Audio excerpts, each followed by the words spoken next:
ফেসবুকের একটা page add দিয়ে দেখে এই রেস্টুরেন্টে চলে এলাম। এটা হচ্ছে মুখার্জি রেস্টুরেন্ট। ঢুকেই দেখি যে এখানে এন্ট্রান্সটা খুবই আমাদের ভালো লাগলো। মুখার্জি রেস্টুরেন্টের ব্যাপার বৃত্তান্ত ব্যাপারে সব লেখা ছিল। সাইনবোর্ডটা আপনাদেরকে দেখিয়ে দিলাম। তো রেস্টুরেন্টটা ঢুকেই দেখি যে বিশাল বড় সামনে একটু দূরে একটা মিরর। তো ঢুকেই দেখলাম আশেপাশে কলকাতার পুরো হিস্টোরিক্যাল প্লেসগুলো, মানে আমাদের কলকাতায় কী কী ঐতিহাসিক জায়গাগুলো আছে এক এক করে ওরা পিকচারে আর্ট অ্যান্ড গ্যালারি করে ক্যাপচার করে রেখেছিল।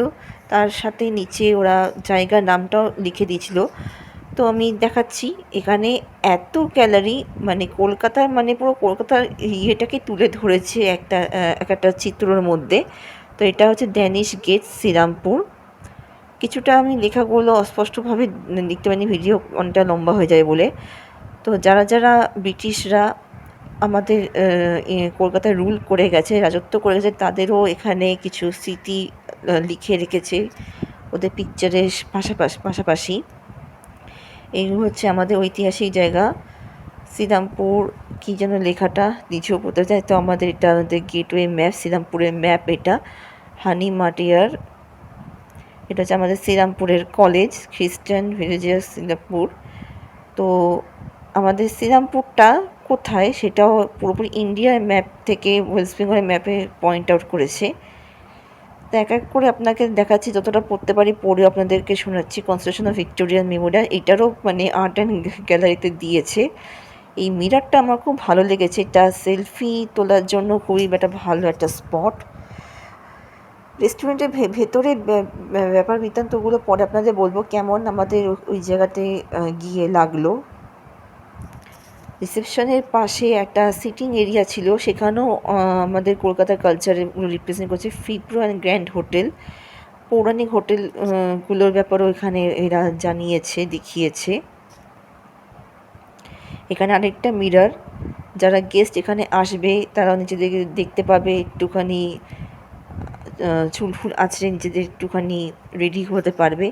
এটা হচ্ছে, লেখাগুলো পড়তে পারছি না ক্যামেরাটা চলছে বলে, কেন ভিডিওটা লম্বা না করার জন্য অত তাড়াতাড়ি করে আমাকে সব নিতে হয়েছে।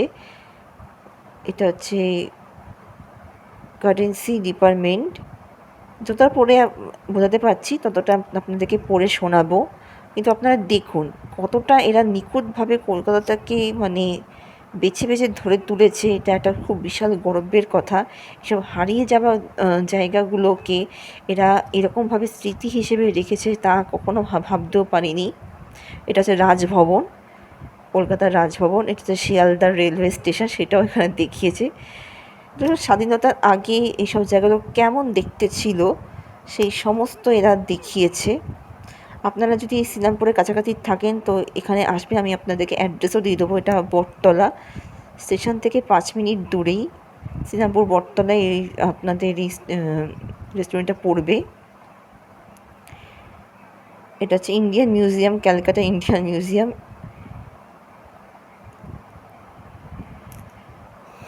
তো এবার আমি ডাইনিং হলের দিকে চলে যাব। ডাইনিং হলটাতে যখন ঢুকবো তার নিচে একটা কম্পাসের ডাইরেকশানে একটা ডিজাইন করা আছে, নর্থ সাউথ ইস্ট ওয়েস্ট কোনটা সেটাও এখানে ওরা বলে দিচ্ছে।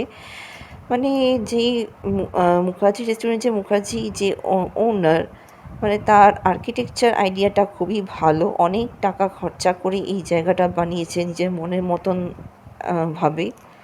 ওনার অনেক শৌখিনতা, সেটা আমি বুঝতেই পারছি।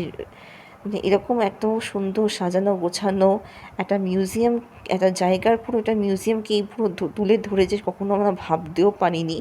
পুরো কলকাতাটাকেই মানে ওরা ক্যাপচার করে ধরেছে একটা রেস্টুরেন্টের মধ্যে। একটা রেস্টুরেন্টটাকে একটা মিউজিয়ামভাবে সাজাতে পারে, সেটা আমি কখনো আগে মানে ভাবতে পারিনি। যে ওনার আর্কিটেকচার ক্রিয়েটিভিটাকে হ্যাটস অফ আমি জানাই। তো এখানে পুরো কলকাতার পুরো রাস্তাগুলো দেখিয়েছে। অনেকটাই বুঝতেও পারছি না যে এটা কোন জায়গা, আগেও কখনো আমি দেখিনি, শুনিনি, পড়িও নি হিস্ট্রিতে। তো ভেতরে চলে গেলাম। এই দেখুন কত বড় মানে হল ঘর। এখানেও senate hall of university of Calcutta. এটা হচ্ছে government house within eastern gateway Calcutta.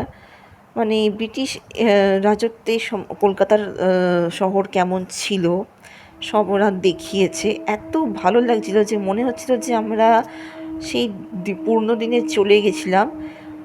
অনেক গ্যালারিগুলো ভালো করে আমি নিতে পারিনি। এটা হচ্ছে স্পেন্স হোটেল, কলকাতা হবে হয়তো কোনো পুরনো হোটেল হবে। দ্য লস্ট লেজেন্ড হিসেবে এই জায়গাটা দেখিয়েছে পেরিটি। এই রেস্টুরেন্টে দ্বিতীয়বার যাব, দর্শকদের জন্যই যাব। এই কলকাতার এই ছবিগুলো কোথাকার সেটা আরও ভালো করে বোঝার জন্য। এত ভালো লেগেছে, মনে হচ্ছে যে এত সুন্দর একটা কালচারাল জায়গায় আমি আসবো, আমি কোনোদিনও ভাবতে পারিনি। ওরা কলকাতা সিটিটাকে এত মেমোরেবলভাবে ওরা দেখিয়েছে। আর যেটা আমি আপনাদেরকে বলতে চাইছি, মুখার্জি রেস্টুরেন্টে আইটেমের দাম একটু বেশি হলেও তবে এখানে লাগাতার কাস্টমাররা আসছে যাচ্ছে, লাগাতার এখানে খাবার পরিবেশন করা হচ্ছে। তার একটাই কারণ, হোটেলে পরিষ্কার হচ্ছে এই গ্রেড। প্রত্যেকটা কর্মচারী হাইজিনিক অ্যান্ড নিটনেসের একদম পুরো খেয়াল টাইম টু টাইম থেকে সেকেন্ড টু সেকেন্ড এখানে রাখা হয়েছে। কোনো জায়গায় আপনারা কোনো রকম নোংরা তো পাবেনই না। আর পরিবেশন খুবই সুন্দর, মনেই হচ্ছে যে খুব মানে পরিষ্কারভাবে এরা রান্নাবান্না থেকে শুরু করে খাবার পরিবেশন করে। তাই জন্য এই রেস্টুরেন্টে প্রচণ্ড ভিড় হয় সকাল থেকে রাত 11টা পর্যন্ত, রাত 10:30 পর্যন্ত। এরা হোম ডেলিভারিও করে লাগাতার, রীতিমতোভাবে প্রচুর হোম ডেলিভারি যাচ্ছে। দেখতেই পাচ্ছেন কত কাস্টমার এখানে বসে খাচ্ছে। দেখুন, যেখানে পরিষ্কারতা থাকবে সেখানেই কিন্তু একটুখানি প্রাইস কিন্তু একটু বেশি হবে, তো এটা নিঃসন্দেহে বলতে পারি। আর রান্না আমি এখানে খেয়েছিলাম মাটন বিরিয়ানি আর পনির কড়াই, খুব ভালো। একদমই ওরা নন স্পাইসিভাবে রান্না করে। রান্না খেলে পরে আপনার কোনো রকম অসুবিধা হবে না, প্রত্যেকেই এইরকম নর্মাল খেতে পারে, কেন ওরা একদমই রান্নায় ঝালটা একদমই খুব একটা ব্যবহার করে না। খুব বেশি ওরা স্পাইসি না, নন স্পাইসির মধ্যে খাবার খুবই মানে সুস্বাদু, অসাধারণ করেছিল। কিছু কিছু আইটেম মিসিং ছিল, ওরা যেহেতু রেস্টুরেন্টটা মনে হয় নতুন ওপেন হয়েছে তাই জন্য কিছু আরও অ্যাড করবে, যেমন মাছের আইটেমগুলো অ্যাড করবে, ফিশের কিছু মাঞ্চুরিয়ান কারি, সেজওয়ান ফিশ কিছু অ্যাড করবে, আবার হাক্কা নুডলস, চাউমিনও অ্যাড করবে।